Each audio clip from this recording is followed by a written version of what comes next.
કન્યા કુંવારી. કોલેજમાં તારી કન્યા કુંવારી જ ભણ્યું કે ડોસ્યું ન ભણવા જાચ્યું હોય, કઈ ફાફા ન જતો એ કોલેજ એ કો એ પ્રૌઢ શિક્ષણ, કોલેજ નહીં. હા હું ખરેખર મારા ભરતનો દીકરો છે ને નાનો તે રોતો હોય તો ઘડીક રોવા દો, રોઈ લે પછી કઈ મોટો થઈ તો ભૂંડો લાગી રોય તો. હા પણ 18 વર્ષનો હોય બાબો કરતો હોય તો ભૂંડો લાગે. અત્યારે બાળક રમતો હોય તો કાનુડા જેવું લાગે, રોતું હોય તોય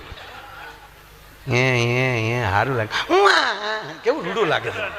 હમણાં બાપુ એક જગ્યાએ બાળકનું જો જે વસ્તુ જ્યારે સારી લાગતી હોય, બાળક જન્મતા આવે રડે તો જ સારું લાગે. જન્મતા આવે રડે ખબર પડી જાય બહાર કે આવ્યું બાળક જન્મ થયો છે. હા હાસ્ય સારું જ છે, પણ જન્મતા આવે છોકરા દાંત કાઢ્યા હોય તો જન્મતા હું એનું ગામ મૂકીને ઉયો જાય કે કોણ આવ્યો ભૂતના પેટનો. હા નો સારું લાગે બાપુ. હા શું કહું એ ભાઈ, હા શું કહું છો એ ભાઈ.